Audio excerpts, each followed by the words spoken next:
Perkenalkan, nama saya Kila Salwa Kamila. Kali ini aku akan jelasin tentang mendengarkan dalam komunikasi interpersonal. Oke.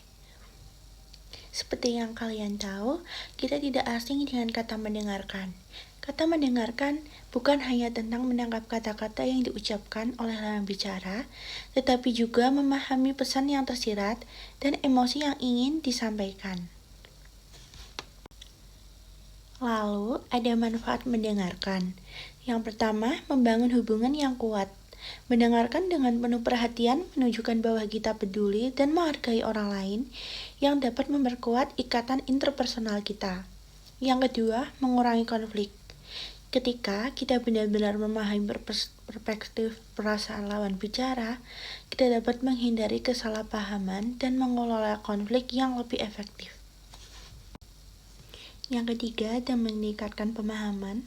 Mendengarkan dengan baik, mungkin kita dapat memahami sudut pandang yang berbeda, memperluas wawasan, dan menghargai keberagaman pendapat. Yang keempat, ada menunjukkan rasa hormat, yaitu memberikan perhatian sepenuhnya kepada lawan bicara, menunjukkan rasa hormat dan perhatian yang mendalam. Selanjutnya, ada elemen mendengarkan yang efektif. Yang pertama, ada kehadiran, yaitu berikan perhatian penuh kepada lawan bicara dengan menahan diri dari distraksi mental ataupun fisik. Yang kedua, ada penyadaran atau awareness, yaitu tangkap tidak hanya dengan kata-kata yang diucapkan, tetapi juga ekspresi wajah, bahasa tubuh, dan nada suara untuk memahami konteks dan emosi. Yang ketiga, ada empati, yaitu dengan buka pikiran dan hati untuk memahami perasaan dan perspektif lawan bicara, dengan bersedia melihat dari sudut pandang mereka. Selanjutnya, ada teknik mendengarkan yang meningkatkan komunikasi. Yang pertama, ada paraphrasing atau parafrasa. Ulangi dengan kata-kata Anda sendiri untuk memastikan pemahaman yang benar dan menunjukkan bahwa Anda aktif terlibat dalam percakapan. Yang kedua, ada bertanya, yaitu questioning. Gunakan pertanyaan terbuka untuk mengundang lawan bicara untuk berbicara lebih banyak dan mendalami topik yang telah dibahas. Yang ketiga, memberikan respon atau responding, memberikan umpan balik yang sesuai, baik itu mengangguk, memberikan tanggapan verbal, atau dengan cara lain yang menunjukkan bahwa Anda mendengarkan hal yang baik. Selanjutnya, ada gangguan dalam mendengarkan.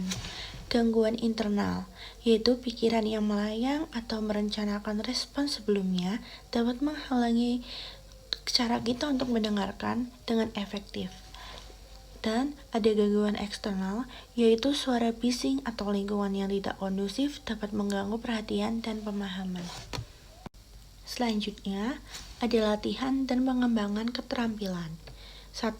Berlatih mendengarkan aktif dengan melibatkan diri dalam latihan berpasangan atau kelompok untuk mengasah keterampilan mendengarkan secara aktif. Yang kedua, ada evaluasi dan refleksi.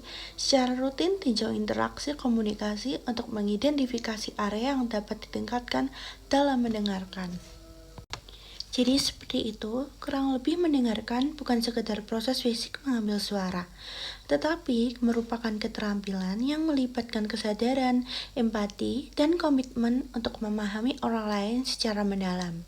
Dengan menguasai keterampilan mendengarkan, kita dapat membangun hubungan yang lebih kuat, memecahkan masalah dengan lebih efektif, dan menciptakan lingkungan komunikasi yang lebih baik di berbagai konteks interpersonal. Selesai penyampaian materi dari saya. Semoga ilmu yang saya sampaikan bisa bermanfaat dan diterima oleh semua. Terima kasih yang telah menonton.